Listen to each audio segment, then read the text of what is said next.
ಗೊತ್ತಾಗಿದ್ದಲ್ಲ, ಮಕ್ಕಳು ಯಾವ ರೀತಿಯಾಗಿ ತಾವು ಇಂಟ್ರೆಸ್ಟ್ ನಿಂದ ಸಂತೆಯಲ್ಲಿ ಭಾಗವಹಿಸಿ ಮುಂದೆ ಒಂದ್ ದಿವಸ ನಾವು ಮಾಸ್ಟರ್ ಶೆಫ್ ಆಗಿ ವೃತ್ತಿಯನ್ನು ಪ್ರಾರಂಭಿಸುವಂತದ್ದು ಈಗಿಂದಲೂ ಮೊಳಕೆ ಹೊಡ್ಸಾಕತ್ತಿರಲಿಲ್ಲ. ಅದು ಒಂದು ಡಿಫ್ರೆಂಟ್ ಆಗಿ ಇರುವಂತದ್ದು ಮತ್ತೆ ಖುಷಿ ಪಡುವಂತ ವಿಚಾರ. ಇವತ್ತು ಶಿಕ್ಷಣ ಅಂತಂದ್ರೆ ಬರೀ ಮಾರ್ಕ್ಸ್ ತಗೊಂಡು ಪಾಸ್ ಆಗಿ ಹೋಗೋದಷ್ಟೇ ಅಲ್ಲ, ಓವರ್ ಆಲ್ ಪರ್ಸನಾಲಿಟಿ ಡೆವಲಪ್ಮೆಂಟ್ ಆಗ್ಬೇಕು. ಹಂಗ ಪರ್ಸನಾಲಿಟಿ ಡೆವಲಪ್ಮೆಂಟ್ ಆಗ್ಬೇಕು ಅಂತಂದ್ರ ಶಾಲೆಯೊಳಗೆ ನಡೀತಾ ಇರುವಂತಹ ಪ್ರತಿಯೊಂದು ಕಾರ್ಯಕ್ರಮ ಅದರದ್ದೇ ಆದಂತಹ ಮಹತ್ವ ಇರ್ತೈತಿ. ಈ ಮಕ್ಕಳ ಸಂತೆಯನ್ನ ಮಾಡೋದ್ರ ಮೂಲಕ ಮಕ್ಕಳು ಯಾವ ರೀತಿಯಾಗಿ ತಾವು ಒಬ್ಬ ಉದ್ಯೋಗವನ್ನ ಕೊಡುವಂತವ್ರು, ಉದ್ಯೋಗವನ್ನ ಮಾಡ್ಲಿಕ್ಕೆ ಬರುವಂತವ್ರಿಗೆ ಒಂದು ಇಂಡಸ್ಟ್ರಿಯನ್ನ ತೆಗೆಯುವಂತವ್ರು. ಈಗಿನ ಮಕ್ಕಳು ನೀವೆಲ್ಲ ಹಿಂದಿನ ಪ್ರಜೆಗಳೇ ಆಗಿರೋದ್ರಿಂದ ನೀವು ಈ ಕಲ್ತ್ರೆ ನಮ್ಮ ದೇಶವನ್ನ ಉದ್ಧಾರ ಮಾಡ್ಲಿಕ್ಕೆ, ಸ್ವತಃ ನಾವು ಉದ್ಧಾರ ಆಗ್ಲಿಕ್ಕೆ ಇಂಥ ಸಣ್ಣ ಸಣ್ಣ ಕಾರ್ಯಕ್ರಮಗಳು ಒಂದು ಸಣ್ಣ ಬೀಜವನ್ನು ಬಿಡ್ತಾವ ಅಂತಂದ್ರೊಳಗೆ ಎರಡು ಮಾತಿಲ್ಲ. ಅದು ಮುಂದೆ ನಾವು ಕೂಡ ಉದ್ಯಮಿಯಾಗಿ ಬೇರೆ ಬೇರೆ ಉದ್ಯೋಗಗಳಲ್ಲಿ ತೊಡಗಿಸ್ಕೊಳಕ್ಕಿರುವಂತಹ ಒಂದು ಮಾಧ್ಯಮ ಆಗಿ ಇಲ್ಲ ಕಂಡೈತಿ. ಬಹಳ ಉತ್ಸುಕತೆಯಿಂದ ಎಲ್ಲ ಮಕ್ಕಳು ಭಾಗವಹಿಸಿದ್ರು. ಆಮೇಲೆ ಇನ್ನೊಂದು ಅಂತಂದ್ರೆ ಕಲೆಯ ವಸ್ತು ಪ್ರದರ್ಶನ. ಆ ಕಲಾ ವಸ್ತು ಪ್ರದರ್ಶನಕ್ಕೆ ಹೋದಾಗಂತೂ ಒಂದು ದೊಡ್ಡ ಬೇರೆ ಜಗತ್ತನ್ನೇ ಅಲ್ಲಿ ಬಂದಿತ್ತು. ಅವ್ರಿಗಿರುವಂತಹ ಕಲೆಯನ್ನ ಒಂದ್ ವೇಳೆ ಮಕ್ಕಳು ಯಾವುದೇ ಒಂದು ಮಾರ್ಕ್ಸ್ ಕಡಿಮೆ ತಗೋಬಹುದು, ಆದ್ರೆ ತಮ್ಮಲ್ಲಿರುವಂತಹ ಕಲೆಯನ್ನ ಅಲ್ಲಿ ಗುರುತಿಸಿದಾಗ ಅಲ್ಲಿ ವಿಶೇಷವಾಗಿರುವಂತಹ ಒಂದು ಪರ್ಸನಾಲಿಟಿ, ವಿಶೇಷವಾಗಿರುವಂತಹ ಮಕ್ಕಳಲ್ಲಿ ಕ್ರಿಯೇಟಿವಿಟಿ, ಆ ಕ್ರಿಯೇಟಿವಿಟಿಯನ್ನ ಕಂಡುಹಿಡಿಯಲಿಕ್ಕೆ ಅವ್ರಿಗೊಂದು ಅವಕಾಶ ಕೊಡ್ಲಿಕ್ಕೆ ಕಲಾ ಪ್ರದರ್ಶನ ಕೂಡ ಸಾಧ್ಯ ಆಗೈತಿ. ಆ ಕಲಾ ಪ್ರದರ್ಶನದೊಳಗೆ ಬೇರೆ ಬೇರೆ ಎಂಥದ್ದು ಆರ್ಕಿಟೆಕ್ಟ್ಗಳ ಆಗಿ ಮುಂದೆ ಬರುವಂತಹ ಮಾದರಿಗಳನ್ನ ಅಲ್ಲಿ ತಯಾರು ಮಾಡಿರಿ. ಅಲ್ಲಿ ರಾಮ ಮಂದಿರ ಆಗಿರ್ಬೋದು, ನಿಮ್ಮದೇ ಶಾಲೆ ಆಗಿರ್ಬೋದು, ನಿಮ್ಮ ಶಾಲೆಯ ಒಂದು ಮಾಡೆಲ್ ಕೂಡ ಅಲ್ಲಿ ತಯಾರು ಮಾಡಿದ್ರಿ.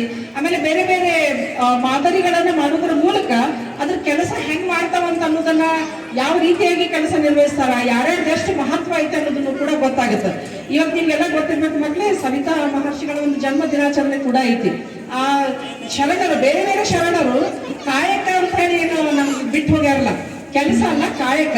ಕಾಯಕ ಅಂತಂದ್ರೆ ನಾವು ಬಹಳಷ್ಟು ನಿಷ್ಠೆಯಿಂದ ಶ್ರದ್ಧೆಯಿಂದ ಮಾಡ್ತೀವಲ್ಲ, ಅಂತ ಕಾಯಕವನ್ನ ಮಾಡ್ಲಿಕ್ಕೆ ಕೂಡ ಇವೆಲ್ಲ ಮಾದರಿಗಳು, ನೀವೆಲ್ಲ ಮಾಡಿರುವಂತ ಮಾದರಿಗಳು ಕೂಡ ಹೆಲ್ಪ್ ಆಗ್ತಾವ ಅಂತ ಹೇಳಿ.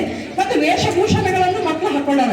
ಬೇರೆ ಬೇರೆ ಮದರ್ ತೆರೇಸಾ ಇದ್ರು, ಅಬ್ದುಲ್ ಕಲಾಂ ಅವರು ಇದ್ರು, ಅಂದ್ರೆ ವಿಜ್ಞಾನಿಗಳು, ಸೋಷಿಯಲ್ ವರ್ಕರ್ಸು, ಮತ್ತೆ ಎಲ್ಲ ಶರಣರು, 12ನೇ ಶತಮಾನದ ಪ್ರತಿಯೊಬ್ಬರು ಶರಣರು, ಅಂಬೇಡ್ಕರ್ ಚೌಡಯ್ಯ ಆಗಿರ್ಬೋದು, ಬಸವಣ್ಣನವರ ನೇತೃತ್ವದಲ್ಲಿರುವಂತಹ ಎಲ್ಲಾ ಶರಣರು ಅಲ್ಲಿ ಇದ್ದದನ್ನ ನೋಡಿದ್ರ ಅವ್ರು ಹೇಳಿಕೊಟ್ಟಿರುವಂತಹ ವಿಚಾರಗಳು, ಅವರು ಹಾಕಿಕೊಟ್ಟಂತಹ ಆಚಾರ ವಿಚಾರಗಳು, ಅವ್ರು ಮಾಡ್ತಾ ಇರುವಂತಹ ಕಾಯಕದ ಬಗ್ಗೆ ಮತ್ತೆ ಶರಣರ ಬಗ್ಗೆ ತಿಳ್ಕೊಳ್ಳೋಕೆ ಕೂಡ ಒಂದು ಸ್ವಲ್ಪ ಸಮಯದೊಳಗೆ ನಾವು ನೋಡಿದ ಸ್ವಲ್ಪ ಸಮಯದೊಳಗೆ ನಾವು ತಿಳ್ಕೊತೀವಿ. ಆದ್ರೆ ಅದ್ರ ಹಿಂದೆ ಪಾಲಕರು, ಪೋಷಕರು ಏನ್ ತಯಾರು ಮಾಡ್ಕೊಂಡು ಬಂದಾರಲ್ಲ ಅವ್ರಿಗೂ ಅರ್ಥ ಆಗುತ್ತೆ. ನನ್ ಮಗು ಬಸವಣ್ಣ ಆಗೈತಿ, ನನ್ ಮಗು ಅಕ್ಕಮಹಾದೇವಿ ಆಗೈತಿ, ನನ್ ಮಗು ಬೇರೆ ಬೇರೆ ಆಚಾರ ವಿಚಾರಗಳನ್ನ ತೊಡಗಿಸ್ಕೊಳಕ್ಕೆ ಸಣ್ಣ ಸಣ್ಣ ಒಂದು ಆ ತೊದಲು ನುಡಿಯಲ್ಲಿ ಪೂರ್ಣವಾಗಿ ವಚನಗಳನ್ನ ಹೇಳೋದನ್ನ ನೋಡಿದ್ರೆ LKG UKG ಮಕ್ಕಳು ಎಷ್ಟು ಚಂದಾಗಿ ಪ್ರೆಸೆಂಟ್ ಮಾಡೋದ್ ನೋಡಿದ್ರ ಅವ್ರಿಗೆ ಈಗ್ಲಿಂದನ ಒಂದು ಕಲ್ಚರ್, ಆಚಾರ ಅಂತ ಏನ್ ಹೇಳ್ತೀವಲ್ಲ ಅದು ಬೆಳೆಸಕ್ ಸಾಧ್ಯ ಆಗುತ್ತೆ ಅಂತ ಅನ್ನುವಂಥದ್ದು. ಅದ್ರ ಜೊತೆಗೆ ವಿಜ್ಞಾನ ಕೂಡ ಇಲ್ಲೇ ಐತಿ. ವಿಜ್ಞಾನ, ಕಲೆ ಮತ್ತೆ ಮಕ್ಕಳ ಸಂತೆ, 3 ಸಮ್ಮೇಳನ ಅಂತ ಹೇಳಿದ್ವಲ್ಲ, ಹಂಗ ಆ ವಿಜ್ಞಾನ ಈಗಿನ ಅವಶ್ಯಕತೆ ಐತಿ. ಪ್ರತಿಯೊಂದು ಯಾವ ಕೆಲಸನೂ ವಿಜ್ಞಾನದ ಜ್ಞಾನ ಇಲ್ಲದೆ ಪ್ರಗತಿಯ ಪಥದೊಳಗೆ ಸಾಗ್ಲಿಕ್ಕೆ ಸಾಧ್ಯ ಆಗುದಿಲ್ಲ. ರಾಕೆಟ್ ಸೈನ್ಸು ನಮ್ಮ ದೇಶ, ಅದು ನಮ್ಮ ಹೆಮ್ಮೆಯ ಇಸ್ರೋ, ನಮ್ಮ ಕನ್ನಡದ ಹೆಮ್ಮೆಯ ಇಸ್ರೋ ಕೂಡ ದೊಡ್ಡ ಒಂದು ಮೈಲಿಗಲ್ಲೇ ಸಾಧಿಸೈತಿ. ನಮ್ಮ ಮಕ್ಕಳು ಆ ಎಲ್ಲ ಮಾಹಿತಿಯನ್ನು ಕೂಡ ತಿಳ್ಕೊಳ್ಳಿಕ್ಕೆ, ಕನೆಕ್ಟ್ ಮಾಡ್ಕೊಳ್ಳಿಕ್ಕೆ, ಪ್ರೆಸೆಂಟ್ ಮಾಡ್ಲಿಕ್ಕೆ ಸಾಧ್ಯ ಆಗುತ್ತೆ ಅಂತ ಅನ್ನುವಂಥದ್ದು. ಆ ವಿಜ್ಞಾನ ಒಂದು ಭಾಗವಾಗಿ, ಕಲೆ ಮತ್ತು ವಿಜ್ಞಾನದ ಒಂದು ಭಾಗವಾಗಿ ಹೃದಯವನ್ನ ಬಿಡಿಸಿರಿ, ಮೆದುಳನ್ನ ಬಿಡಿಸಿರಿ, ಕಣ್ಣನ್ನು ಬಿಡಿಸಿರಿ. ಅದು ರಂಗೋಲಿ ಹಾಕುವಾಗ ಬಣ್ಣಗಳನ್ನ ಅಂದ ಚಂದ ಮಾಡುವುದರ ಜೊತೆಗೆ ಅದ್ರ ಕೆಲಸ ಯಾವ ರೀತಿಯಾಗಿ ಮಾಡುತ್ತ, ಕಣ್ಣಿನ ಕೆಲಸ ಏನು, ಅದರೊಳಗಿರುವಂತಹ ಭಾಗಗಳು ಯಾವ ಅಂತ ಅನ್ನೋದನ್ನ ನಮ್ಮ 10th ಮಕ್ಕಳು ಬಹಳ ಚಂದ ಗುರುತಿಸಾರ. ಅದು ಪರೀಕ್ಷೆಗೂ ಹೆಲ್ಪ್ ಆಗುತ್ತ. ಆಮೇಲೆ ಇಲ್ಲಿ ನಿಮ್ಮನ್ನ ನೀವು ತೊಡಗಿಸ್ಕೊಳ್ಳೋದ್ರ ಮೂಲಕ ನೀವು ಖುಷಿಯನ್ನ ಪಡ್ತೀರಿ ಅಂತ ಹೇಳಿ. ಶಿಕ್ಷಣ ವ್ಯವಸ್ಥೆ ಅಂದ್ರೆ ಮಕ್ಕಳು ಅದನ್ನೊಂದು ಹಬ್ಬವನ್ನಾಗಿ ಆಚರಿಸ್ಬೇಕು ಅಂತ ಅನ್ನೋಂಥದ್ದು. ಪರೀಕ್ಷೆನೂ ಕೂಡ ಒಂದು ಹಬ್ಬವನ್ನಾಗಿ ಆಚರಿಸೋದು ಯಾವಾಗ ಸಾಧ್ಯ ಆಗುತ್ತೆ ಅಂತಂದ್ರೆ ನಾವೀಗ ಎಲ್ಲ ಕಾರ್ಯಕ್ರಮಗಳಲ್ಲಿ ಭಾಗವಹಿಸೋದ್ರ ಮೂಲಕ ನಮ್ಮನ್ನ ನಾವು ಅದರೊಳಗೆ ತೊಡಗಿಸ್ಕೊಂಡು ಬೇರೆ ಎಲ್ಲ ವಿಭಾಗ ಬಿಡಿಸೋದು, ಚಿತ್ರ ಬಿಡಿಸೋದಾಗಿರ್ಬೋದು, ತಯಾರು ಮಾಡೋದಾಗಿರ್ಬೋದು, ಅವನ್ನೆಲ್ಲ ಮಾಡೋದ್ರ ಮೂಲಕ ಕಾನ್ಸೆಪ್ಟ್ ಏನು ಕ್ಲಿಯರ್ ಮಾಡ್ಕೋತಿಲ್ಲ, ಪರೀಕ್ಷೆ ಅಂದ್ರೆ ನಿಮ್ಗೆ ಹೆದರಿಕೆನ ಬರುವುದಿಲ್ಲ. ಈ ಕಾನ್ಸೆಪ್ಟ್ ಮಾಡಿದ್ದೆ ಅವಾಗೆಲ್ಲ ಚಿತ್ರ ಬಿಡಿಸಿ ಬಂದಿದ್ದು ನಾನು, ಇದ್ರ ಭಾಗಗಳು ನನ್ಗೆ ಗೊತ್ತದಾವ ಅಂತ ಹೇಳಿ ಅಲ್ಲೂ ಬಿಡಿಸಕ್ ಖುಷಿ ಆಗುತ್ತೆ.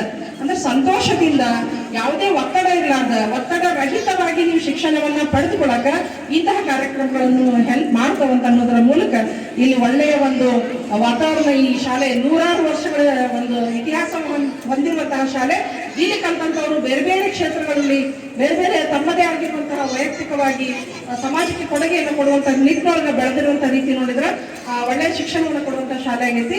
ಈ ವರ್ಷನೂ ನೀವು ಉತ್ತಮ ರಿಸಲ್ಟ್ ಅನ್ನ ತೆಗೆದು ಈ ಶಾಲೆಯ ಗರಿಗೆ ಮತ್ತೊಂದು ಗರಿಯನ್ನು ಸೇರಿಸ್ತೀವಿ ಅಂತ ಅನ್ನುವಂಥ ಮಾತುಗಳೊಂದಿಗೆ ಇಂಗ್ಲಿಷ್, ಕನ್ನಡ ಮತ್ತು ಎಲ್ಲ ಮಾಧ್ಯಮದ ಪ್ರೈಮರಿಯಿಂದ ಪ್ರೀ ಪ್ರೈಮರಿಯಿಂದ ಹಿಡ್ಕೊಂಡು ಹೈಸ್ಕೂಲ್ ತನಕನೂ ಮಕ್ಕಳು ಭಾಗವಹಿಸಿದ್ದು, ಅದ್ರ ಜೊತೆಗೆ ಅದ್ರ ಹಿಂದಿನ ಶಿಕ್ಷಕರ ಮತ್ತೆ ಪಾಲಕರ ಪರಿಶ್ರಮ, ಪೋಷಕರ ಪರಿಶ್ರಮ, ಅದಕ್ಕೂ ಕೂಡ ನಾನು ಧನ್ಯವಾದಗಳನ್ನ ಹೇಳಿ ಎಲ್ಲರಿಗೂ ಒಳ್ಳೇದಾಗಲಿ ಅಂತ ಹೇಳಿ ನಮಸ್ಕಾರ.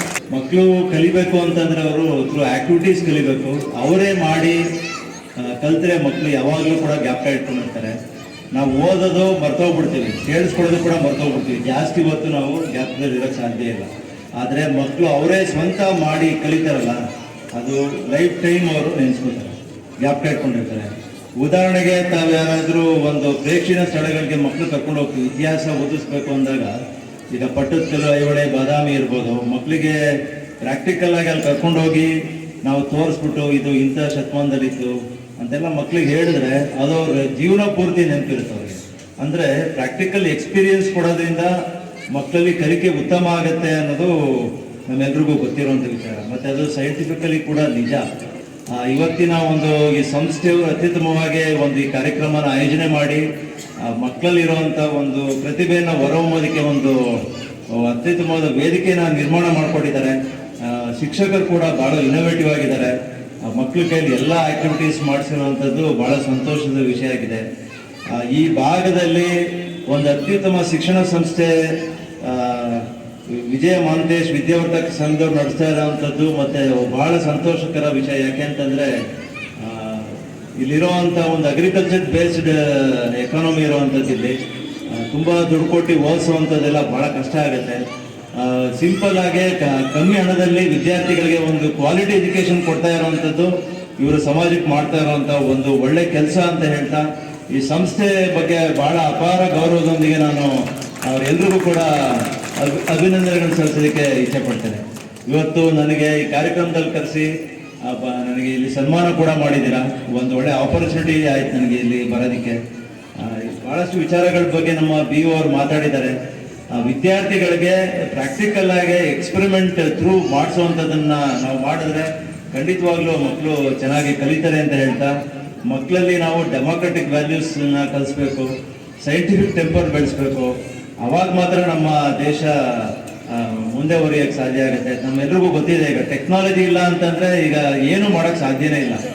ಈಗ ನಮ್ಮ ಬೆಂಗಳೂರಲ್ಲಿರೋ ಮಕ್ಕಳು ಇಲ್ಲಿಗೂ ಕಂಪೇರ್ ಮಾಡಿದ್ರೆ ಟೆಕ್ನಾಲಜಿ ಭಾಳ ಹಿಂದೆ ಇದೀವಿ ಅಂತ ಅನ್ಸುತ್ತೆ. ಮತ್ತೆ ಭಾಷೆ ಚೆನ್ನಾಗಿ ಕಲಿಸ್ಬೇಕು ಮಕ್ಕಳಿಗೆ. ಯಾವುದೇ ಭಾಷೆ ಇರ್ಬೋದು, ಕನ್ನಡ ಭಾಷೆ ಚೆನ್ನಾಗಿ ಗೊತ್ತಿದ್ರೆ ಬೇರೆ ಭಾಷೆ ಕಲಿಯೋದಕ್ಕೆ ಸುಲಭ ಆಗುತ್ತೆ. ಮಕ್ಕಳಿಗೆ ಕನ್ನಡ ಭಾಷೆ ಜೊತೆಗೆ ಇಂಗ್ಲಿಷ್ ಭಾಷೆನೂ ಕೂಡ ಚೆನ್ನಾಗಿ ಕಲಿಸಿದ್ರೆ ಆ ಮಕ್ಕಳಿಗೆ ಒಂದು ಮುಂದಿನ ವಿದ್ಯಾಭ್ಯಾಸಕ್ಕೆ ಅನುಕೂಲ ಆಗುತ್ತೆ ಅಂತ ಹೇಳ್ತಾ, ಇಲ್ಲಿರುವಂಥ ವಿದ್ಯಾರ್ಥಿಗಳು ಎಲ್ಲರೂ ಕೂಡ ಅತ್ಯುತ್ತಮವಾಗಿ ವಿದ್ಯಾಭ್ಯಾಸ ಮಾಡಿ ಚಿಕ್ಕ ವಯಸ್ಸಲ್ಲಿ ನೀವು ಕಷ್ಟಪಟ್ಟರೆ ಖಂಡಿತವಾಗ್ಲೂ ಕೂಡ ನಿಮಗೆ ಒಳ್ಳೇದಾಗತ್ತೆ. ಈ ವಯಸ್ಸಲ್ಲಿ ನೀವು ಸೋಂಬೇರಿತನ ಮಾಡಿದ್ರೆ ನಿಮ್ಮ ಮುಂದಿನ ಭವಿಷ್ಯ ಉಜ್ವಲ ಆಗಿರೋಕ್ಕೆ ಸಾಧ್ಯ ಆಗೋದಿಲ್ಲ. ಈಗ ನಾವೆಲ್ಲರೂ ಕೂಡ ಬಸವಣ್ಣನ ನಾಡಿನಲ್ಲಿ ಇರೋವಂಥವ್ರು. ಯಾರು ಕಷ್ಟಪಟ್ಟು ಕೆಲಸ ಮಾಡ್ತಾರೆ, ಯಾರು ಯಾವಾಗಲೂ ಚೈತನ್ಯದಿಂದ ಇರ್ತಾರೆ, ಯಾರು ಹಾರ್ಡ್ ವರ್ಕ್ ಮಾಡ್ತಾರೆ ಅಂಥವ್ರಿಗೆ ಮಾತ್ರ ಸಕ್ಸಸ್ ಅಂತ ಆಗಲೇ ತಿಳಿಸ್ಕೊಟ್ಟಿದ್ದಾರೆ ನಮಗೆ. ಮತ್ತು ಯಾವುದೇ ಜಾತಿ ಧರ್ಮ ಇರ್ಬೋದು, ಗುರಿ ಅನ್ನೋದು ಎಲ್ರಿಗೂ ಇರಲೇಬೇಕು. ಯಾವುದೇ ಜಾತಿ ಧರ್ಮ ನಾವು ಕೇಳಿ ಓಡೋವಂಥದ್ದಲ್ಲ. ನಾವು ಆಕಸ್ಮಿಕವಾಗಿ ಯಾವುದೋ ಜಾತಿಯಲ್ಲಿ ಯಾವುದೋ ಧರ್ಮದಲ್ಲಿ ಹುಟ್ಟಿರ್ತೀವಿ. ಆದರೆ ನಾವೆಲ್ಲರೂ ಕೂಡ ಮನುಷ್ಯರು, ಮತ್ತು ಎಲ್ರಿಗೂ ಕೂಡ ಸಮಾನವಾಗಿ ಕರ್ಕೊಂಡೋಗಕ್ಕೆ ಸಾಧ್ಯ ಆಗೋದು ಒಂದು ಶಿಕ್ಷಣ ಸಂಸ್ಥೆಯಲ್ಲಿ ಮಾತ್ರ. ಈ ನಿಟ್ಟಿನಲ್ಲಿ ಈ ಸಂಸ್ಥೆ ಅತ್ಯುತ್ತಮವಾದ ಕೆಲಸ ಮಾಡ್ತಾ ಇದೆ ಅಂತ ಹೇಳ್ತಾ ಮತ್ತೊಮ್ಮೆ ತಮ್ಮೆಲ್ರಿಗೂ ಒಳ್ಳೇದಾಗಲಿ, ಎಲ್ರಿಗೂ ಹಾರೈಸಿ ನನ್ನ ಮಾತನ್ನು ಮುಗಿಸ್ತೀನಿ. Thank you.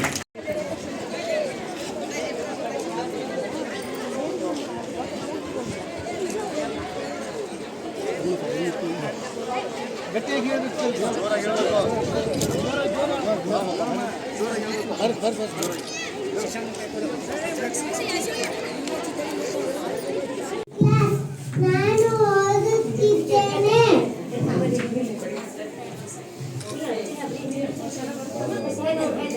ನನ್ನ ಹೆಸರು ಸಮರ್ಥ ಉಸ್ಮಾನಿ.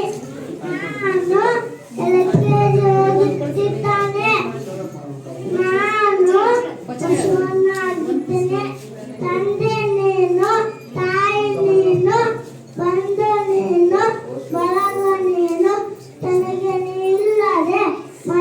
ಸಾರೋ ಇಲ್ಲ ಬಯ್ಯ ಕೂರು ಸಂಗಮದೇವ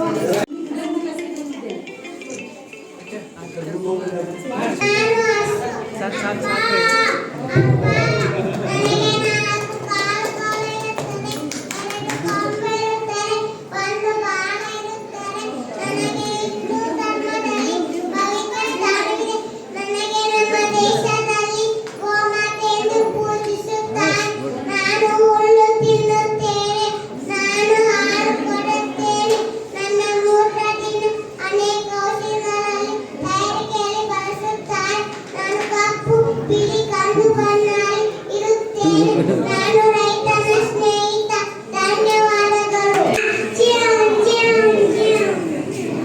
ನಾನು ತರಗತಿ ಓದುತ್ತಿದ್ದೇನೆ ನಾನು ಸುಖವಾಗಿರುತ್ತೇನೆ ನಾನು ಸಣ್ಣ ಶಬ್ದವನ್ನು ಕಂಡುಹಿಡಿಯುತ್ತೇನೆ ನಾನು ಸುಂದರವಾಗಿರುತ್ತೇನೆ ನಾನು ಜೋರಾಗಿ ಓಡುತ್ತೇನೆ ನಾನು ಹುಲ್ಲು ಗಿಡಗಂಟಿಗಳನ್ನು ತಿನ್ನುತ್ತೇನೆ ನನ್ನ ಮೋಸವನ್ನು ಆಹಾರವಾಗಿ ಬಳಸುತ್ತಾರೆ ಧನ್ಯವಾದಗಳು ನನ್ನ ಹೆಸರು ಸಂಗೀತ ಕರಿಯಪ್ಪ ಮಾರಮ್ಮ ನಾನು ಕೆಜಿ ಕ್ಲಾಸಿಂದ ಓದುತ್ತೇನೆ ನಾನು ಟಾಮಿ ಮಿಯಾ ನಾನು ಯಾರು ಇಲ್ಲದ ಸಮಯ ನೋಡಿ ಕತ್ತು ಹಾಲು ಕುಡಿದು ಗಟ್ಟಿಯನ್ನು ಹಂಚುತ್ತೇನೆ ನಾನು ಮನೆಯಲ್ಲಿರುವ ದವಸ ಧಾನ್ಯಗಳನ್ನು ತಿಂದು ಹಾಕುವ ಇಲಿಗಳನ್ನು ತಿನ್ನುತ್ತೇನೆ ನಾನು ಒಂದು ಸಾಕು ಪ್ರಾಣಿ ಧನ್ಯವಾದಗಳು ನನ್ನ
ಆಮೇಲೆ ನಾವು ನಂಬರ್ ಕೊಟ್ಟಿರೋ ತಲೆ ಕೆಡ್ಸ್ಕೊಬೇಡಿ ನೀವು ಹಾಕಿರಲ್ಲ ನಾವು ನಂಬರ್ ಕೊಟ್ಟಿವಿ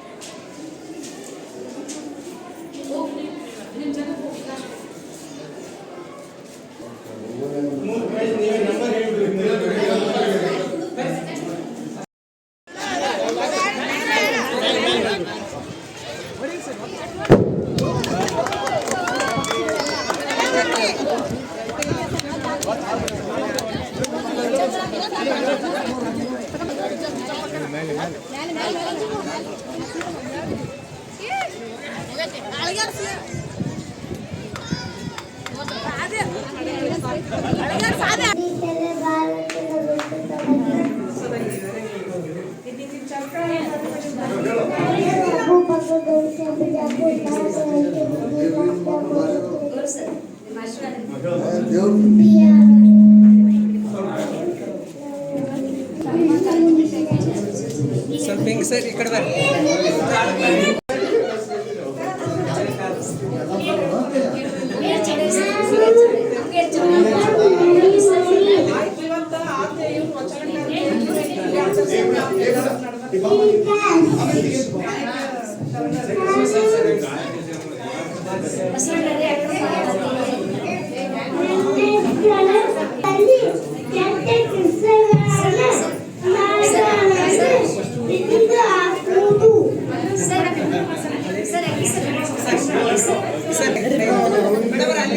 ಸರ್